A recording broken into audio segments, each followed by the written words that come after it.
Namun pelik juga hari ini ada segelintir para dai, para mubaligh anti dengan kitab Allah. Maksudnya apa? Kalau ditanya dalil marah.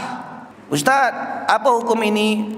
Lepas tu ditanya dalilnya, engkau ni asyik tanya dalil macam kau faham sangat dengan dalil. Berapa ayat yang kau hafal? Berapa juzuk kau hafal? Berapa hadis kau hafal? Wah, itu dia.